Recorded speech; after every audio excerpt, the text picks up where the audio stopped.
The Mexican Council on Foreign Relations presents Coyuntura Comexi. Today's episode, The State of Arms Control and Nuclear Non-Proliferation, North Korea, Iran, and Russia. A conversation with John Erath, Senior Policy Director at the Center for Arms Control and Non-Proliferation. North Korea's nuclear capabilities recently made the headlines again. What is the state of their nuclear weapons program, and what does their latest announcement of willingness to use them in a first strike mean? There's a lot that we don't know about the North Korean nuclear program. One of their attributes is secrecy. They don't want anyone to know exactly what their capabilities are or how many weapons they actually have. The best guesses of experts are that there are some tens of weapons, probably not hundreds, and that most of these are somewhat rudimentary in design.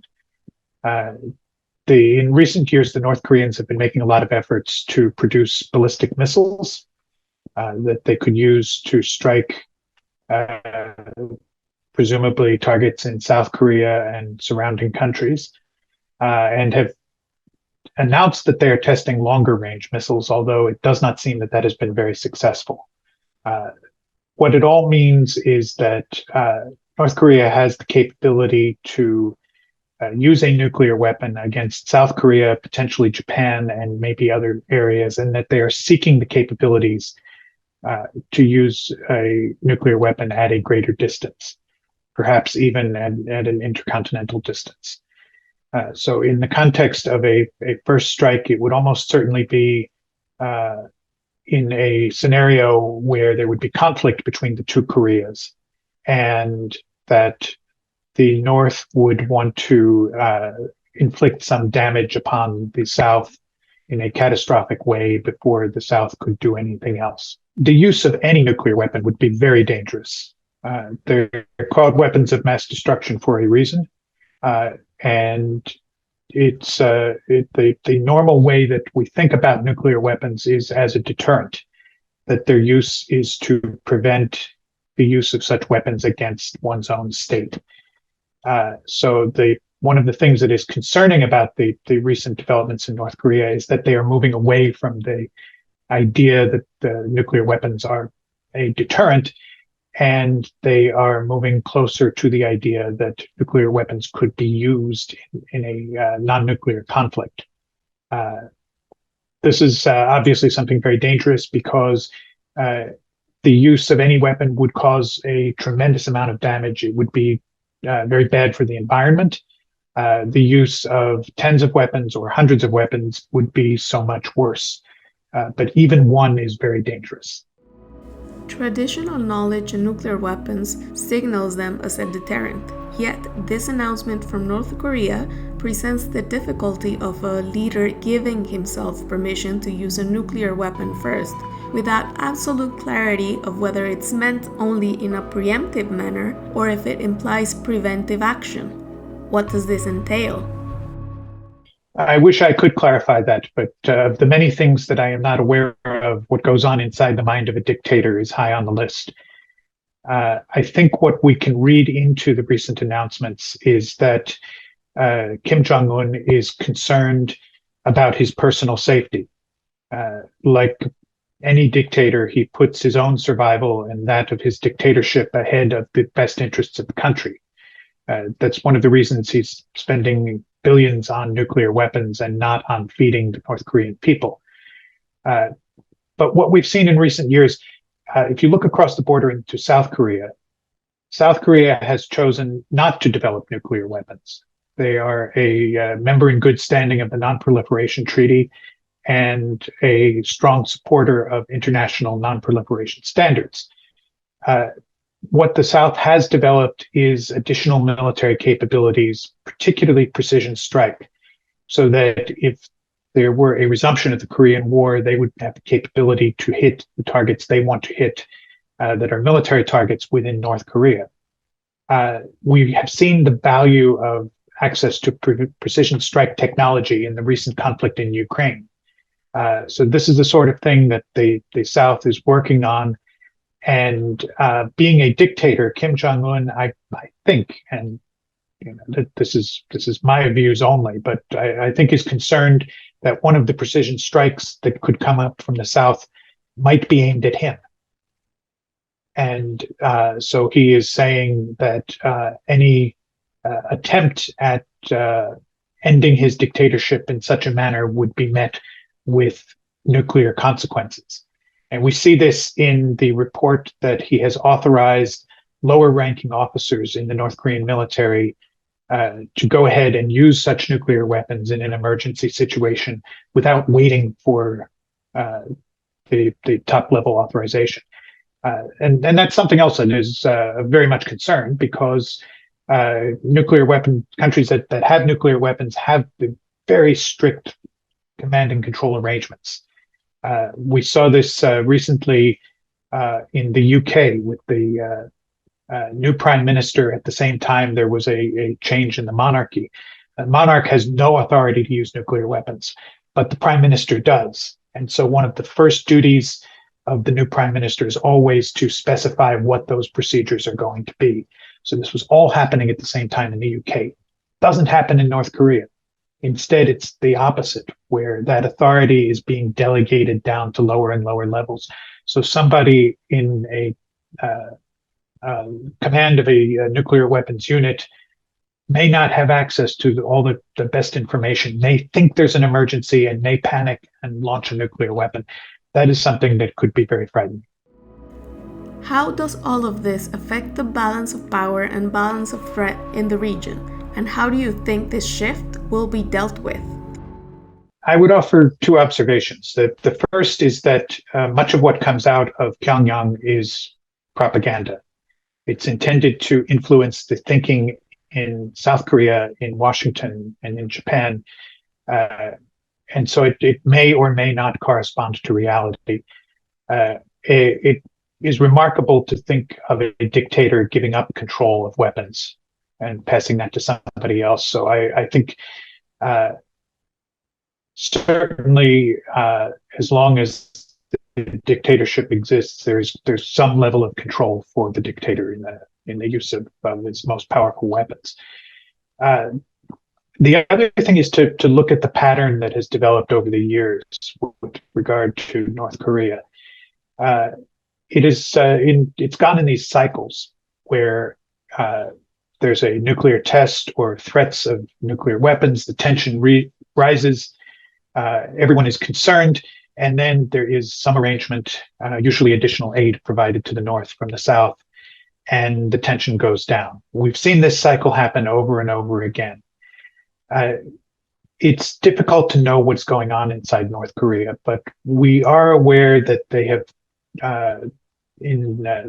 this year, have experienced a very severe COVID situation.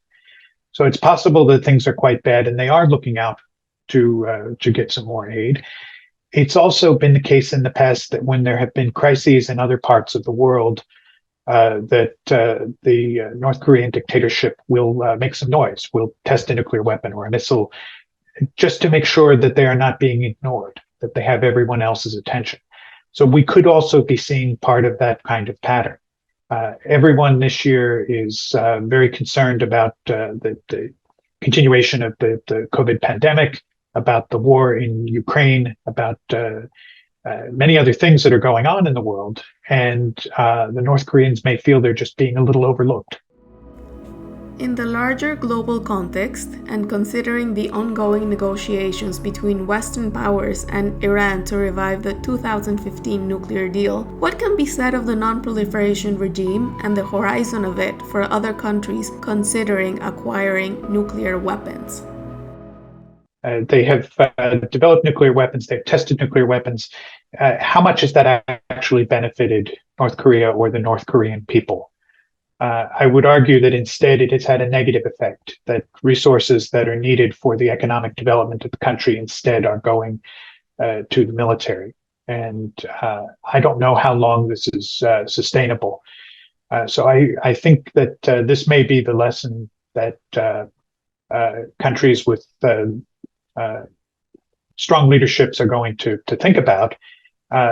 Is it worth putting all of those resources into nuclear weapons, which are a continuous drain on the country's economy, and end up as North Korea is. Iran is a different case. Their negotiations to restore the Iran nuclear deal are ongoing, and we see various reports and may be very close to completion. I would say that moving back to the Iran deal is in the interests of both Iran and the other countries that are involved. Restoring the arrangement would mean an end to some of the sanctions that have had a severe effect on Iran. And on the other side, having full transparency and confidence that Iran's nuclear program cannot produce a weapon is in everybody else's interest. So that the grounds for the deal are there. It's a case of working out some last details that remain, and we've seen various reports as to what those are. It doesn't seem like they are the sorts of thing that should be important enough to delay this that much longer. But it should be remembered that the Iran deal is not a final product.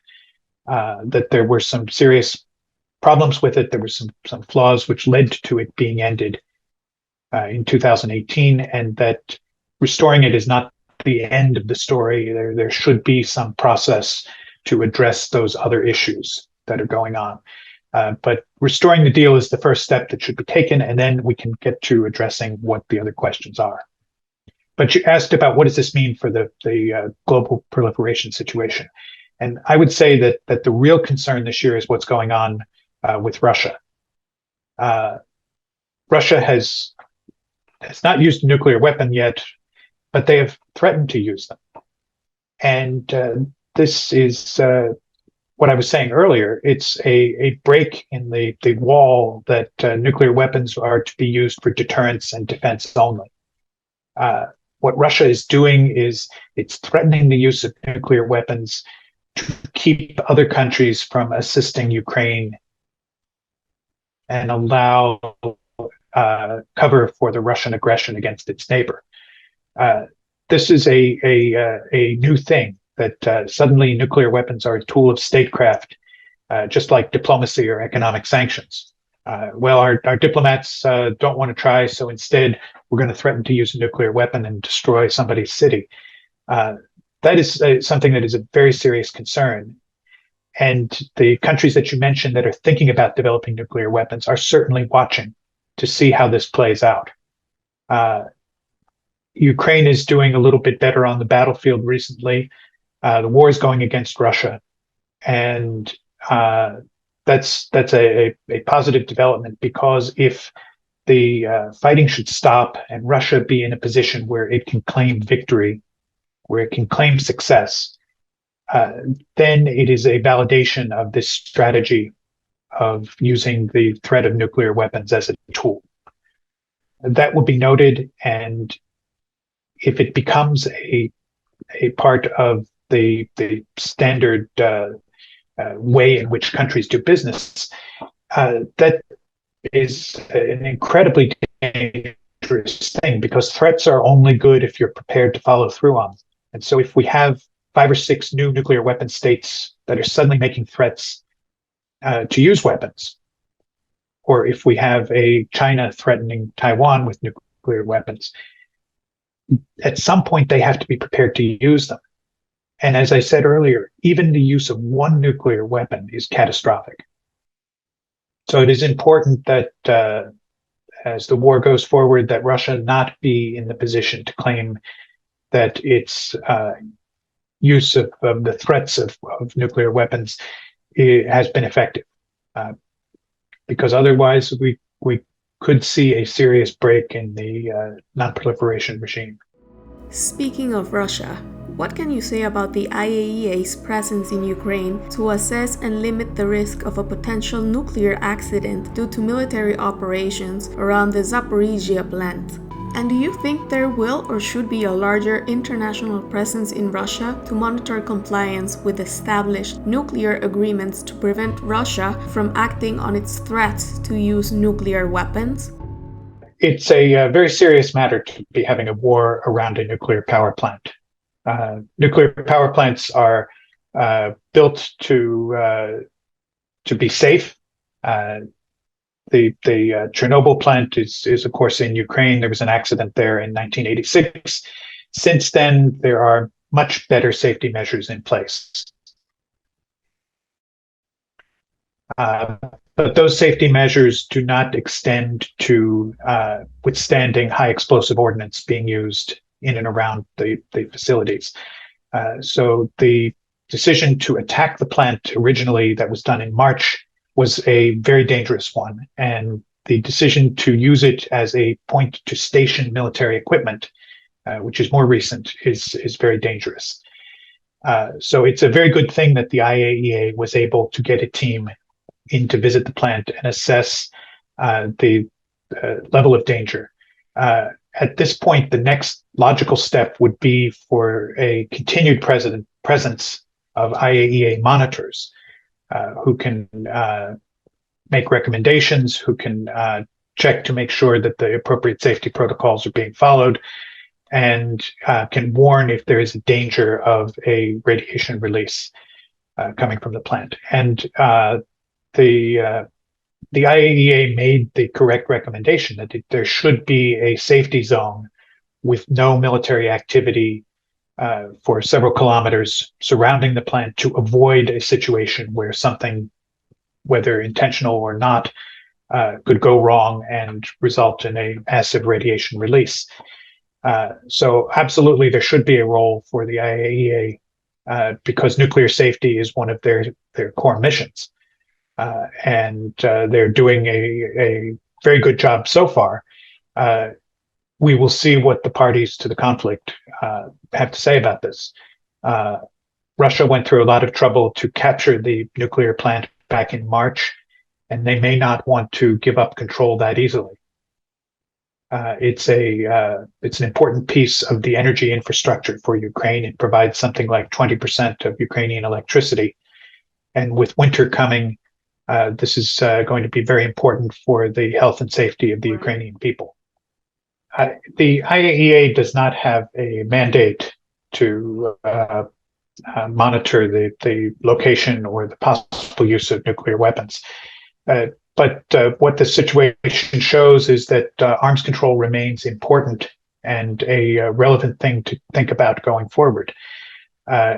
In the summer, the Russians announced that they would stop implementing the verification provisions of the New START treaty, the inspections of nuclear weapons facilities that normally go on to provide the confidence that one state or another is not cheating. There have been no inspections for 2 years due to COVID, but Russia has now said that the circumstances do not permit them to allow such inspections. This would be a very good step for them to take, that they could provide confidence that they are not doing things that are against the treaty and that allows some transparency into their nuclear weapons enterprise. That's a short-term step. On the longer term, I think the conflict in Ukraine shows two things very clearly. The first is that we have had a war going on for 6 months, which both sides are fighting very desperately to win, and there has not been a nuclear weapon used. There's a reason for that. Nuclear weapons are not usable in the context of a military conflict. I would like that not change. It is certainly possible that there are people whispering in Mr. Putin's ear to go ahead and try to use one as a desperation measure to stop Ukraine, but it's difficult to think in a military sense what good could be done from irradiating part of a country that you wish to capture. So first thing, nuclear weapons, not terribly usable in a military sense. So why are there so many? So that should lead to the second, which is that the world will be safer with fewer nuclear weapons. And so as everybody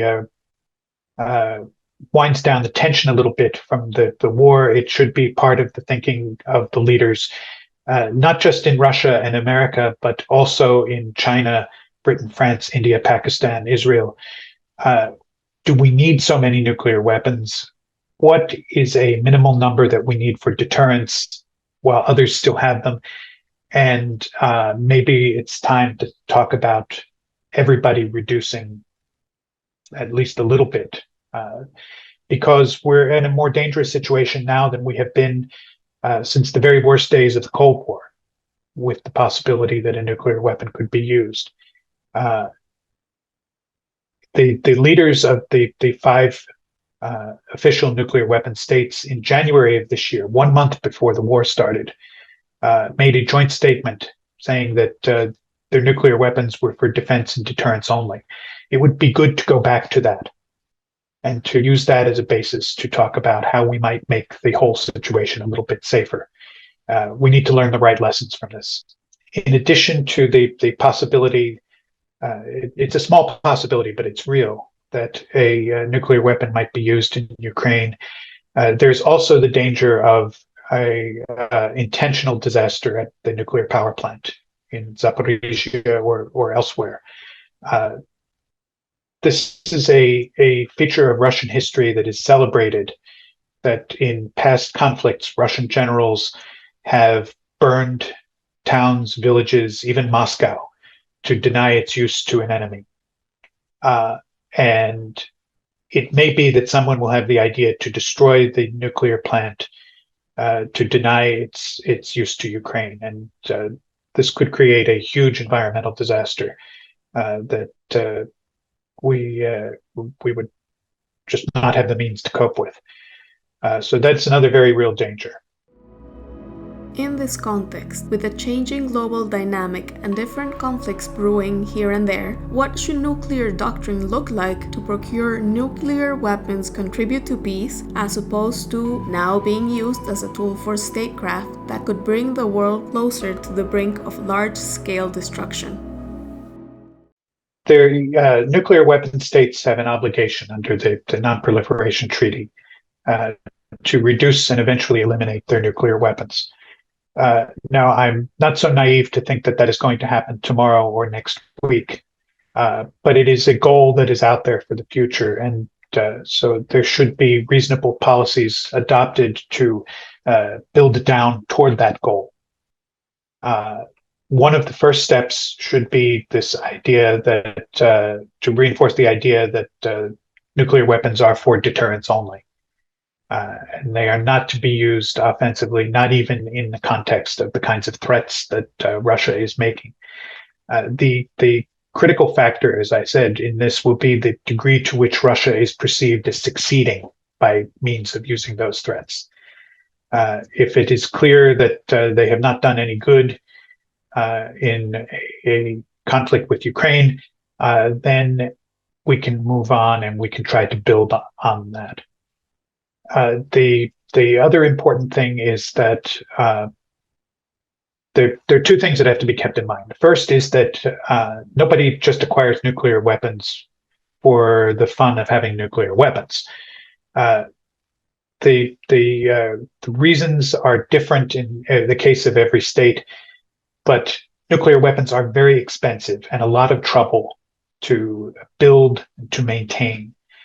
And anyone who's going to go through that level of trouble and expense has to feel a pretty significant security threat. So in the context of eventually reducing dangers of nuclear weapons, one cannot ignore the fact that there are these situations around the world where there are very direct threats, whether it is China, Taiwan, India, Pakistan, Israel, and some of its neighbors. You're not going to get these countries to give up nuclear weapons as long as they feel that there is a possibility that to resolve these problems in tandem with building down the numbers of nuclear weapons. They're not going to go away until some of these other problems go away. And the final thought is that as long as there is the danger that nuclear weapons technology will continue to proliferate, it is going to be very difficult to convince nuclear weapon states to make really significant reductions in their arsenals. So we've touched on Iran already. There are a number of other states that have at times talked about possibly acquiring nuclear weapons. where the discussion on building a weapon at times is taken very seriously. There are some steps that can be taken internationally to make this a little bit harder, to raise some additional barriers. These are the things that are discussed in the Conference on Disarmament in Geneva. Better security assurances for non-nuclear weapon states, controls on the proliferation of ballistic missile technology, and most importantly, a cutoff on the further manufacture of fissile materials. This is a very important step. It should have been taken years ago. It has not been. But if the most difficult thing about building a nuclear weapon is acquiring enough fissile material, that is highly enriched uranium or plutonium, to serve as the core of the weapon. The ways that you do this are in large facilities that can be easily monitored. So a treaty to cut off the production of these materials, which can only be done in a few places, would be relatively verifiable, and it would give the confidence that the key materials for nuclear weapons are not being further produced anywhere in the world. And that would be a very important stepping stone to eventual reductions in these weapons. Reminds me of another thing. You didn't ask this, but there is a definite connection between nuclear weapons and the environment. And it's not just the fact that there would be environmental consequences to any use of a nuclear weapon. It is that as the environmental situation becomes more severe, as you have climate change proceeding, this could cause instability in volatile regions that could trigger future conflicts. People who are a lot smarter than I am, who do the theoretical work on the origin of conflicts and the possibilities of conflicts in the future, generally predict that wars in the future are going to be fought over access to resources. In the past, it was more territory. Territories are fairly settled. It's the access to resources that is likely to trigger how a conflict could happen. Water being the most important of these, because nobody can live without water, and there are many areas of the world where water supplies of one country originate in another. You already have a number of controversies in the Middle East, in South Asia, and elsewhere in Africa over distribution of water resources. So that's just one example.